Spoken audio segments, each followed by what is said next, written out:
How fun was it for you to play someone so complicated? Oh, it's like what you hope for. I mean, you want, at least I want, the most complicated, the most flawed, and challenging in a way of she's kind of a study in negative. She didn't say a lot. She didn't want to talk to people.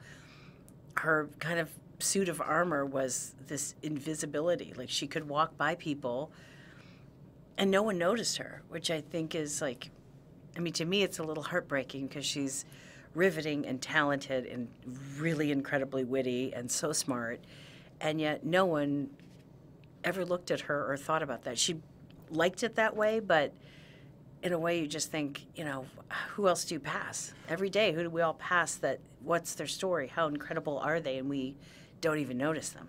Totally, and it's darker territory for you. For sure. I think of your comedy. I think of kind of like madcap hijinks. You know what this wasn't that. Did you enjoy this as much as your typical brand of humor? Oh, I loved it. Yeah. To me, it's weird. The prep and the work of a comedy or a drama are really the same to me. I think you always key off the character. And for Lee, I always think she's, I for some weird reason, I always thought of like an armadillo. She was just always kind of covering herself and putting up protective walls. But it's the same path. She just required a different energy.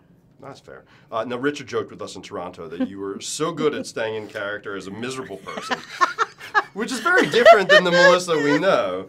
Is that tough for you to get into character, being how like lovely and light a person you typically are? No, because I was truly kind of, I mean, I fell in love with Lee. I mean, I just thought, as prickly as she was, to me, it was her defense mechanism. It's her most vulnerable. And I always thought the push away was a way of just her kind of not getting hurt. So I had such a soft spot for her. Sure. And it was so well written. I think when a script's written that well, and you get to play off of all the incredible people in this movie, but Richard E. Grant and I had so much stuff together. Doing anything with him is a joy. Have you ever felt like a fraud as an artist, or as a parent even? I think that's part of what's so relatable about Lee. And yes, she was caught by the FBI, and yes, she was committing crimes.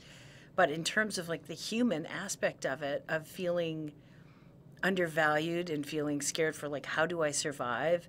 And the one thing she did well was write, and then she was being told like, you're kind of out of fashion, and being the panic of like, am I good at what I think I am? I think everybody feels like a fraud. I think especially parenting, your job, you're always like, is it okay?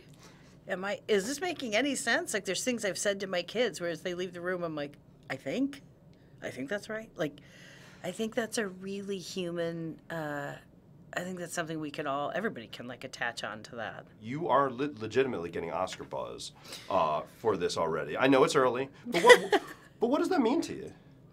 I think for a smaller film like this, that's just knowing that people are going to be seeing it, and for me, I feel like I have a responsibility to Lee. I don't know if that makes me nuts or not, but I really love the fact that more people are going to know who she is, her story, will maybe go and get her books and read her writing, which is all she would really want. Yes. She'd want it about the writing.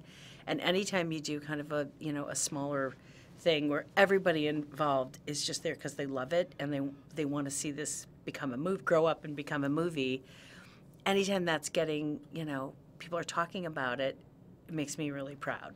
So the buzz is just extra, kind of, because... Yeah, and that's, nobody goes into it for that.